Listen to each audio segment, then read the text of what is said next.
All right.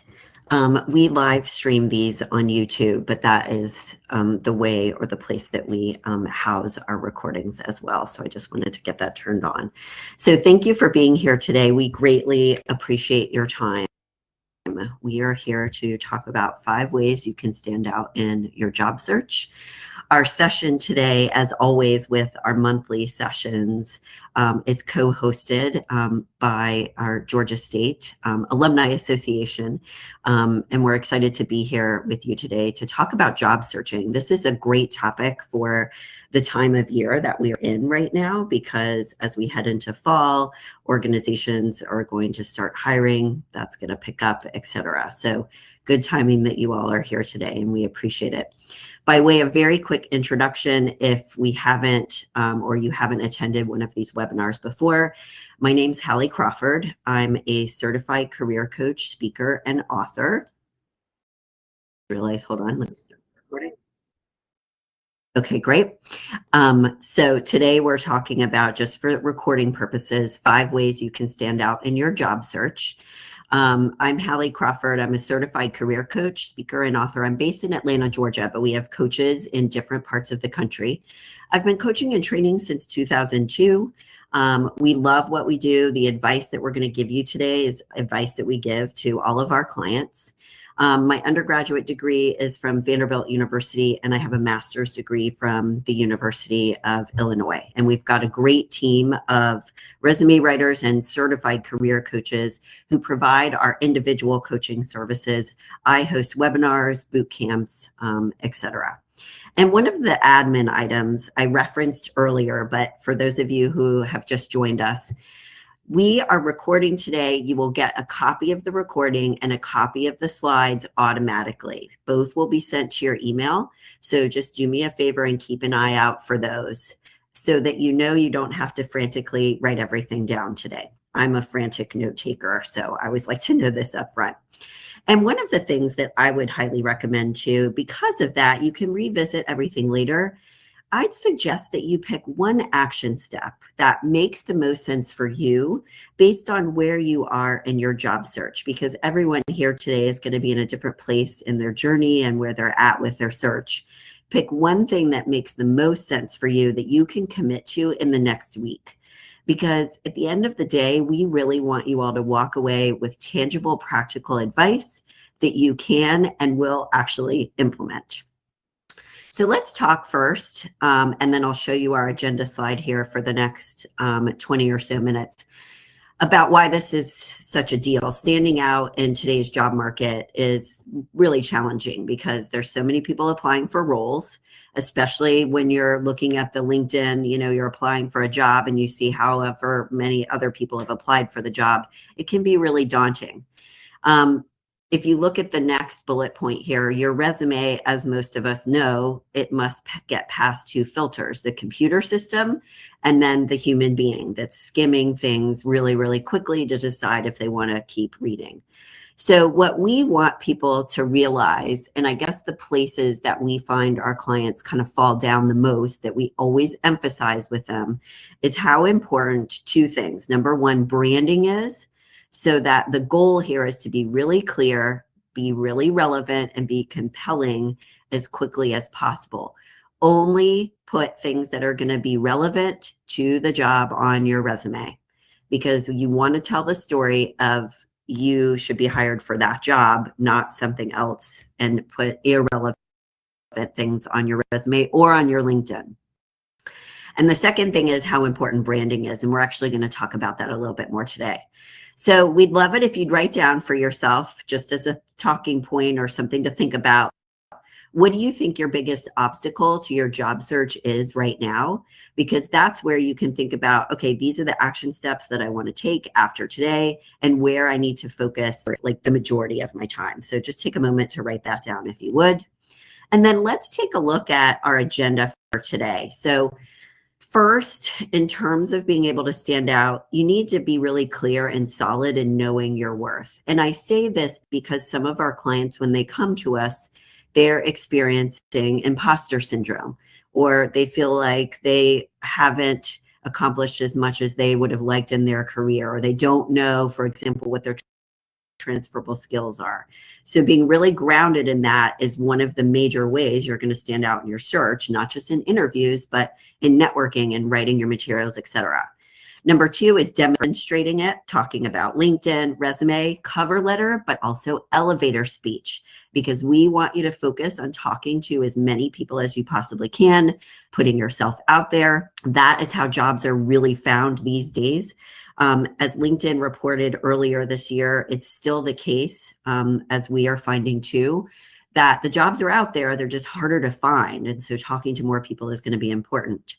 The third thing we want you to think about and work on is researching, then networking, and then tapping into the hidden job market. So we're going to talk about and touch on overview each of these elements today. We focus on content. So just as a heads up, we don't do polls or Q&A because we want to get the content out to you. I already know everyone can hear me, etc. I will put a few resources and links into the chat box. So if you can just take a quick look at that, just so you know where it is, that would be great, because I'm going to post some things in there. So let's talk about branding and your brand. And I know so many people are like, yes, I've heard that ad nauseum. Like, what does that mean? And how do I know I'm really doing it?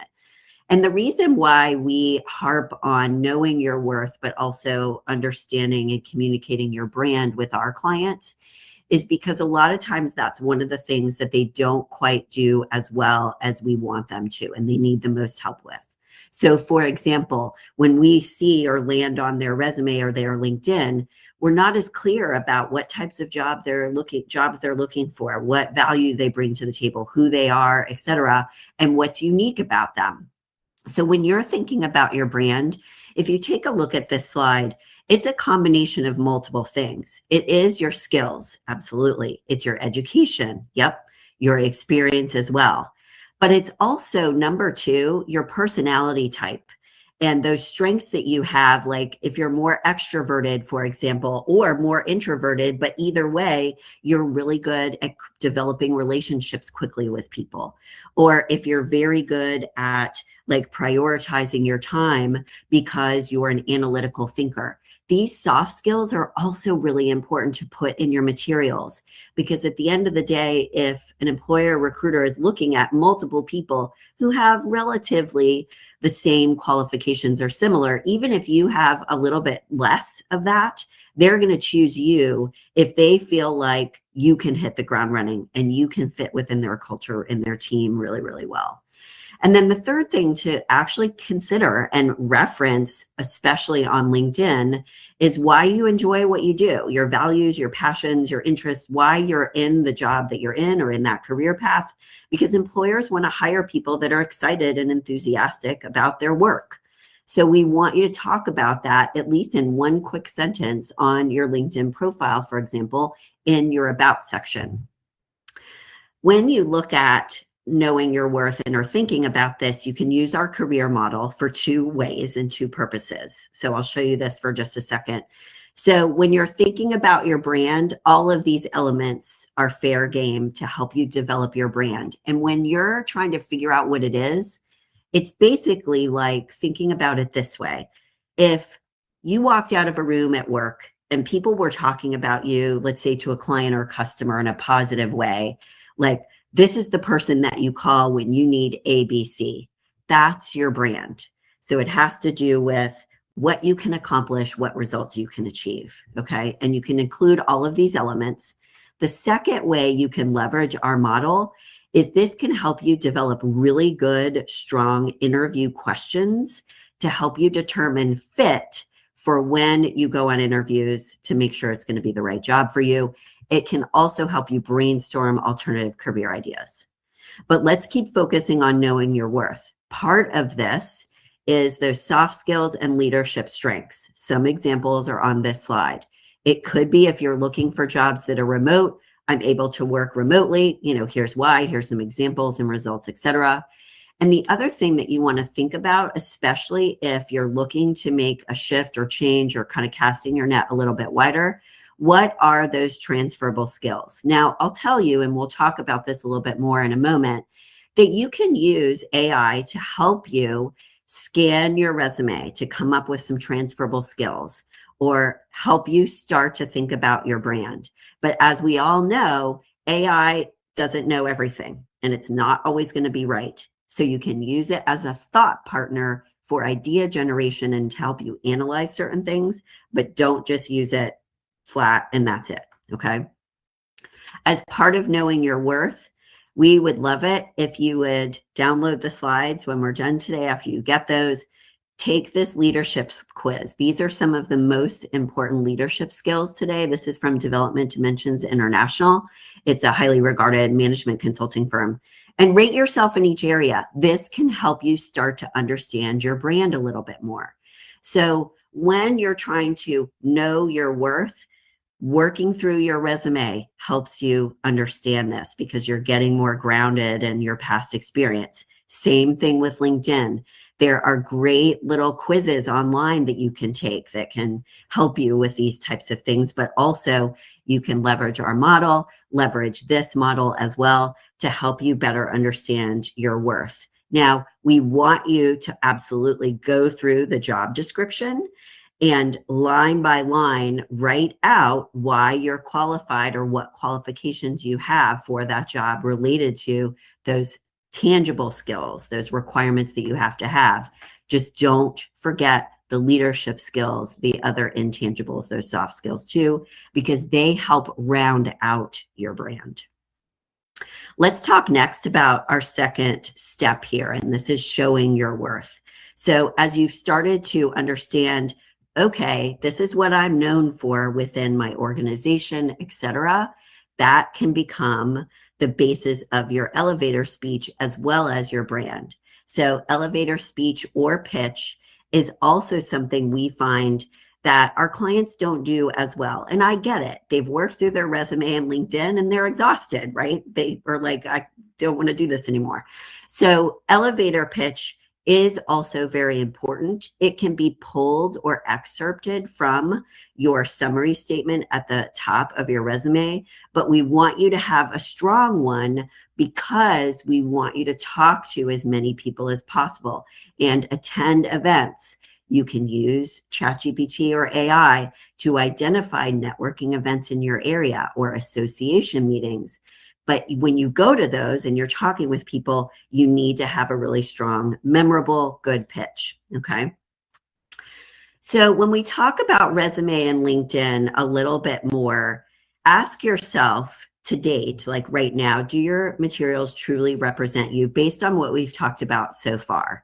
And ask yourself, if a recruiter skimmed your resume, what would they see? Would they know exactly what types of jobs you're applying for and why they should continue to read, like what you bring to the table? And we'll show you some examples as we go here.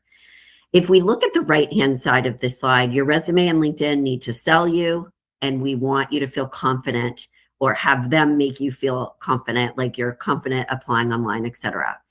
And I underline the brands you because we want you to have a resume and a LinkedIn profile that when I or anyone else land on it, I know who you are. Now, here's one example. You don't have to get this fancy with it. This person liked these graphics, and I would recommend with resumes today, you do use a little bit of color and a little bit of shading to make it more scannable. But I'm using this as an example for a second. First of all, I know with this person, she's got a PhD right out of the box. That is going to be relevant for the jobs she wants to apply to. So she's put it up here at the top, which I like. City and state is fine. No more address for personal reasons, etc. Make sure you've got your LinkedIn profile here. And this is the branding piece where she's got some keywords about what she brings to the table and a really nice tagline. So I want something like this, whether it looks exactly like this or not, to be at the top of your resume, because when I land on this, I know who she is and the types of jobs she might be going for, okay? So make sure that at the very top of your resume and your LinkedIn as well, and we'll show you an example in a moment, that they know, okay, this is who you are, because they're making that quick, you're making that quick impression, and they're making quick assumptions, obviously, like about who you are at the beginning too. So that tagline at the top for the job that you're targeting, you do want to adjust it a little bit for the different jobs that you're going for. If there are certain keywords that are going to be more important than others, certain soft skills, etc. We had a client once, for example, and I'm just going to go to this next slide so you can take a look at this. Starting on the left-hand side, she was in corporate fraud and investigation at Coca-Cola, and she was looking for similar jobs. But some of those jobs, she was looking at two. One of them at the time included, it was corporate fraud and investigation. Another job, though, at Volvo, like the cars, had no investigation. It was managing the whistleblowing program. So for that job, she removed the investigation and instead put in program management. She wasn't lying. That's part of what she had done at Coca-Cola. But you want to make sure that your resume is that tailored and relevant to each job. Now, at the end of the day, on the left-hand side of this slide, in an ideal world, we want you to have metrics, numbers, percentages, even ranges of things if you can. But we are aware that not everyone has numbers. Like not every job is that quantifiable. You can still write your resume or your bullet points in a very results-oriented way. This happened as a result, enabling this outcome. So there are words and language you can use. You can get ideas from AI for this, how to help make your bullet points results oriented, even if you don't always have numbers. The second thing is make sure for each job you're applying to that the most relevant accomplishments, bullet points under each job are the ones that are first at the top. Because again, you want them to be reading relevant. Okay, this is less important, but still important to us. And then you also want to make sure you have the right keywords in your keyword or skills section close to the top of your resume that are pulled from the job description. You can use AI to help you with this, but make sure you use it in the right way. Take a look at this slide for me. It can help you brainstorm ideas, rewrite things, and identify keywords, etc., but do not just use it and then send it off, because the employers and recruiters that we work with, even as of last fall, they were telling us we can tell when it's written by AI and we don't like it. So use it as a thought partner and for idea generation, but avoid here the copy and pasting generic content, and do not let it invent experience or forget experience. So we have had clients use AI to help write their resume, and it put something in there that wasn't true. So you really do need to be careful about it, okay? You want to write it in your own voice, your own tone, etc. I'm not against AI. We just want to use it in the right way. The second thing is we want your LinkedIn profile to be branded. This is a fully branded example profile we created for one of our clients. It's got an image. It's got a branded banner. She's got the right keywords in her header, etc. We have templates that we sell on our website. If you feel like you need help with this, we've got a really good LinkedIn guide that gives you examples, etc., but also teaches you how to leverage LinkedIn. We also obviously do this for clients as well. So feel free to reach out. I will say that AI can help you with your LinkedIn as well, but same rules apply. It can give you ideas, etc., but it's always good to have a human being review everything with you to make sure it doesn't sound like a computer, make sure everything's accurate, etc., etc. And I put a link to some of those products that we have in the chat. In terms of branding, that headshot is important. We want your about section to have at least a little bit of first person in there. LinkedIn is supposed to be a little bit more informal, casual, so to speak, not too casual, but more personal, where you're speaking to the reader. You don't use first person on your resume, but we do want you to a little bit in your about section. We want you to make sure on the left-hand side at the bottom that your experience section is very results-oriented as well, just like your resume. We want people to work on those recommendations, because a lot of our clients, when they first come to us, they don't have either any or very many. We like these because they're social proof, because you can put, it's that third-party endorsement. You can put excerpts of those recommendations in your experience section, and you can use excerpts of those in your reach outs to people, prospective employers, for example, using the I'm hiring feature on LinkedIn. You can use an excerpt of a recommendation as that kind of validation. We also, at the bottom here in the middle column, we want you to make sure that you've got a robust list of skills in that skills section. And do make sure that all of your settings on LinkedIn, everything's open and visible, etc. Because employers and recruiters, they look and sometimes will spend all day long trying to find candidates. Okay. Couple of notes here about photos. You can consider adding a quick video introduction of yourself in your about section. This can help you stand out just a little bit more. You can add it into your about section or your featured section as a quick, brief introduction. We like for people on LinkedIn actually to use the featured section with not just maybe like a video introduction of themselves, but, and if that's not comfortable for you, it's okay to also, or instead, put projects you've worked on, like a one sheet about the projects that you've worked on, things that may not be on your resume. So another way to stand out from the crowd a little bit more is to leverage that featured section as static content on your LinkedIn profile. So a few things here, making sure that you customize your headline for the jobs you want to be going for, making sure that you search engine optimize your LinkedIn profile, that you've got the right keywords in there. We talked about work samples in the featured section. It's a good idea to also go through your settings to make sure everything is the way you want it to be, and go ahead and start engaging in posts or following organizations or industry associations that are appealing or might be helpful for you, because they might post about job openings or reference certain things. Now, we talked about elevator speech earlier. It's basically the positive things that people would say about you if you left the room at work. You want to make sure that you know who you're talking to when you're going to a networking event and what type of connections you might want to make there. Write down the results that you achieve for your clients, your customers, your business, etc.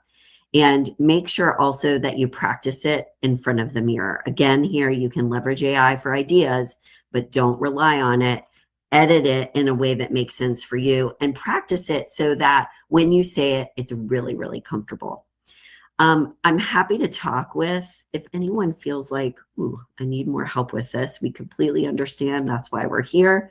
I'm going to put these in the chat box. I just wanted you to know if you do feel like you need more assistance and would like to learn more about our coaching services. We have courses, boot camps, lots of variety in terms of packages and the investment that you can make. You can set up a free consult with me using this QR code or the link in the box. And we do give a discount for people who attend our webinars. The code is at the bottom. So when you grab the slides, you can copy and use that code on our website. And you'll also notice here too that this is a live link that goes right to our website and our services. So just copy the code and then you can use it there. Let's talk about step or tip number 3, and this is doing your homework and your research. So you can take a look at other people's LinkedIn profiles to get ideas about buzzwords you might need to be using. It's a good idea before you submit your resume for an application or go on an interview that you research the company, not just on their website, but on their LinkedIn profile. You can research other job descriptions to get a sense of what are the types of things that these employers are looking for so that you know what you need to focus on and what's kind of common or important within your industry.